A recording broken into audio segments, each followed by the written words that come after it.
Are you a creative CEO, consultant, or strategist who is tired of fighting fires on the front lines of your business? Needs to reduce your client churn rate? Or do you have a desire to wow every client every time? If you answered yes to any of those questions, then Theresa Truong is someone you ought to meet and make time in your schedule to get to know. She's an operations consultant who specializes in client experience and optimization. Or to put it more simply, she helps creative consultants create the five-star experience their clients deserve. She does this through her company, Loop Link, where she helps CEOs in the construction industry and all over the business spectrum leverage systems and create organizational structure. She joined me this week to tell me all about it and how she's making waves as a successful female entrepreneur. I'm Kevin McShane. Let's have this conversation.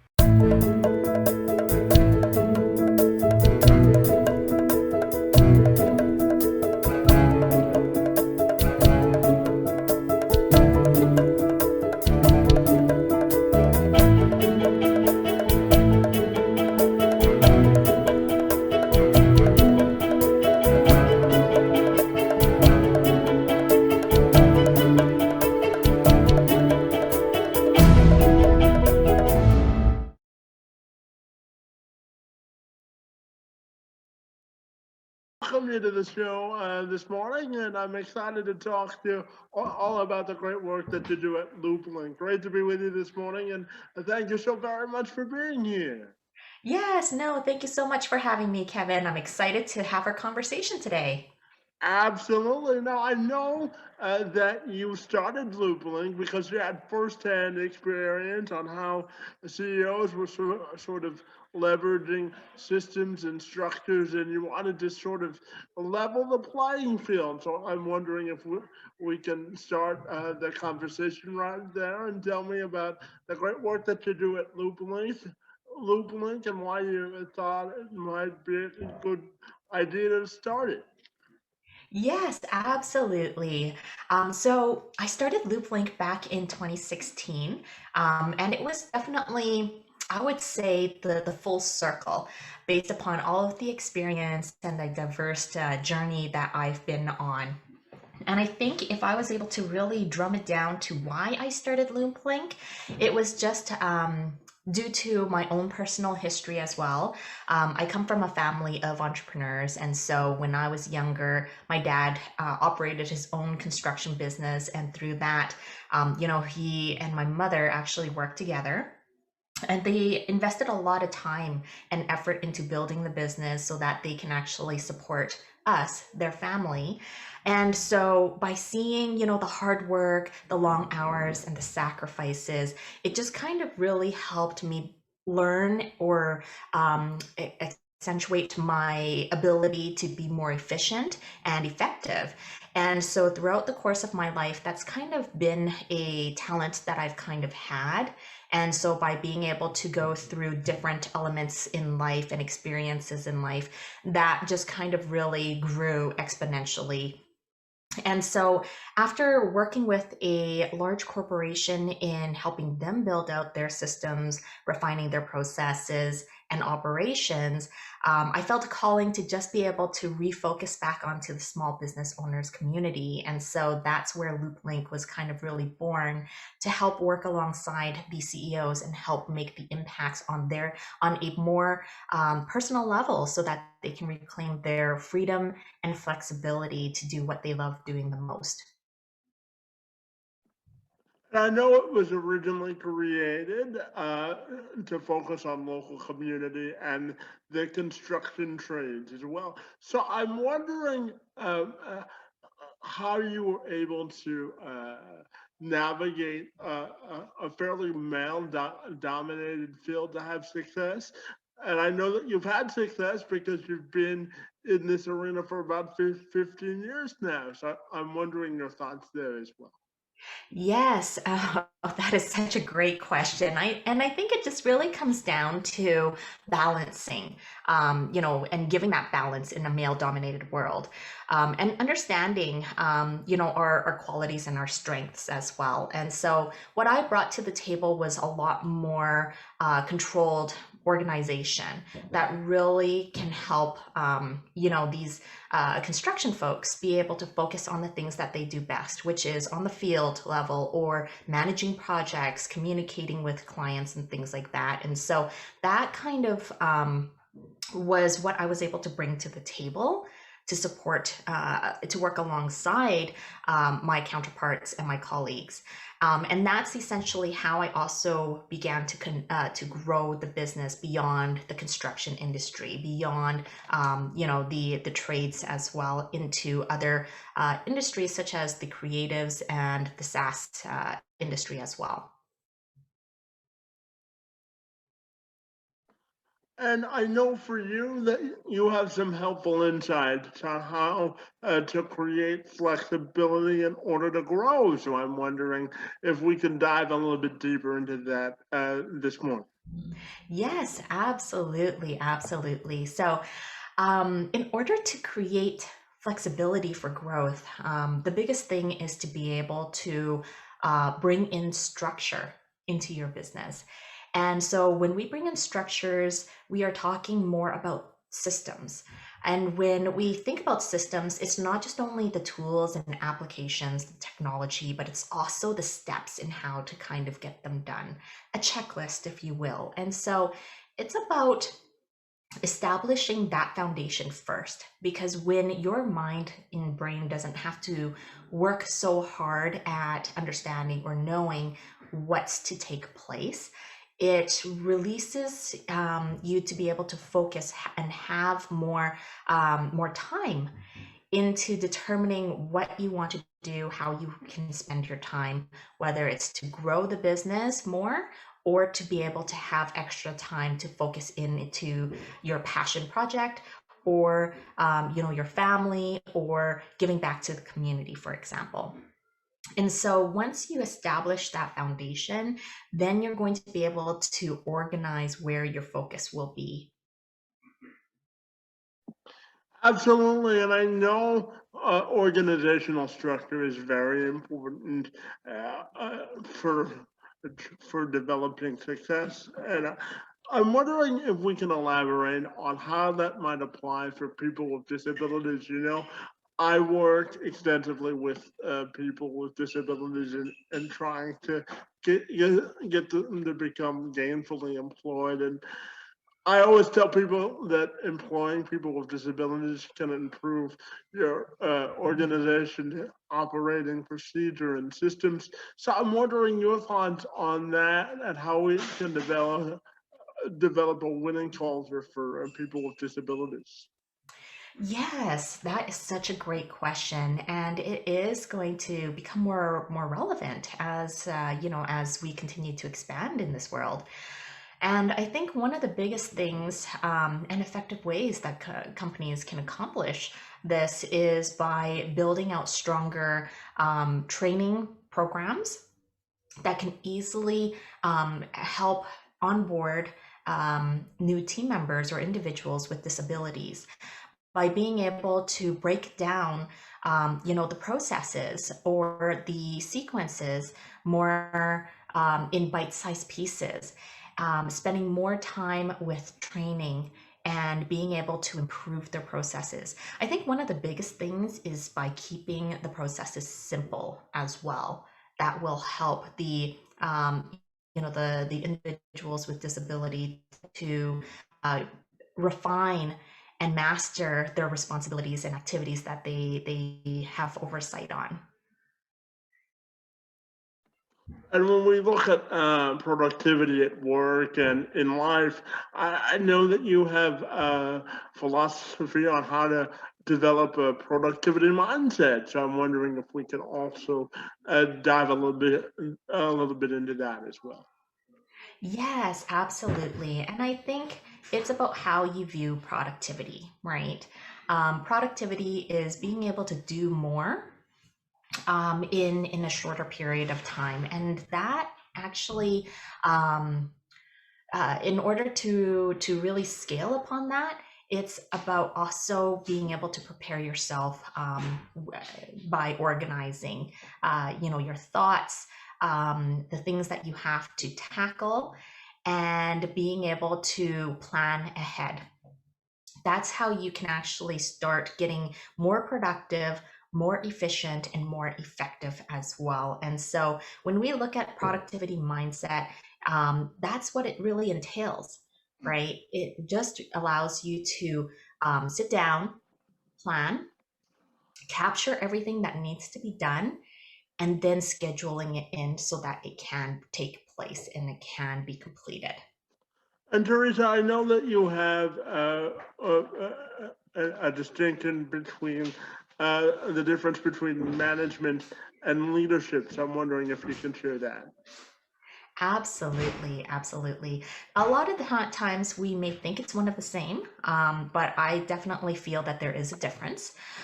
When you look at management, you're looking at, there is a boss and someone who has, a team and a group of people underneath them, but they're really managing the day-to-day task of these team members. They're really directing and taking charge of what needs to get done, and still are heavily involved in the management of the business itself.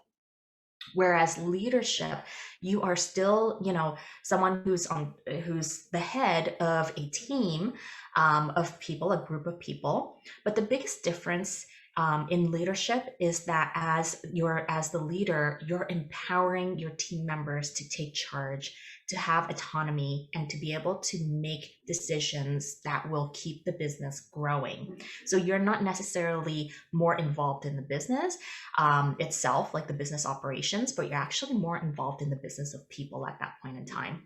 You're investing into your people to be able to grow other leaders, and then therefore it will naturally grow the culture and the business itself. And I'm curious to ask you this question as it relates to organizational structure. And the question is about the development of your relationship with people. I think I've told people a lot through this pandemic that I won't take for granted the value of human connection anymore. So I'm wondering, in terms of organizational structure, how important do you think the development of relationship with people is? I think it is one of the core elements of a business, because when we are in the business, if we have a business and we are in business, we're truly in the business of people, because you're dealing with end users such as clients or customers. And then behind the scenes, you're dealing with people who are on your team to be able to help, deliver your services or your products as well. Even if the team, even if the people don't work directly in your business, you could be interacting with other people, who could be vendors or partners or contractors as well. And so relationships are so crucial, because we're in it together. We do business is always intertwined, right? My business, even though I have myself and a team and team members in there, we're always connecting with other partners, with other clients, with other people inside and outside of our organization. So, having those relationships are so crucial. It doesn't only grow culture within your own business organization, but it grows and establishes relationships outside of it as well. Absolutely. And as a leader, as a female entrepreneur in the space of entrepreneurship, I'm wondering the impact that women have had on your life specifically. And moreover, I'm curious to get your thoughts on how far we've come in the debate when we talk about women equality in work, whether it's access to opportunity or equal pay as well. Oh, this is a tough one, Kevin. That's why I But saved it to the end of the interview. awesome. Well, I'll do my best to kind of answer that. But yes, the impact of women in my life. I would like to say that I wouldn't have made it to where I am without the women mentors that have helped me grow in numerous ways, particularly, leaders who have families, who knows the type of sacrifices that we've done in order to be able to move our business forward, but also be able to continue to pursue our passion and our dreams, and really becoming strong in our own identity. And so there's been so many different women in my life who's made that level of impact, whether it's on mindset, whether it's been on learning new skills, developing my own team, and also being a mother, a mompreneur, I guess, if you will, right?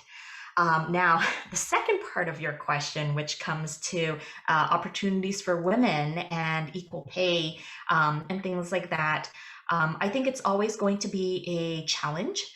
Particularly if we are still, women in the workforce in male-dominated industries such as construction and trades and so forth. But what I do see is that, um, you know, uh, it's trending the right direction. Women are getting a voice and a seat at the table on an executive level, being able to make decisions that's going to drive the corporation or the organization forward.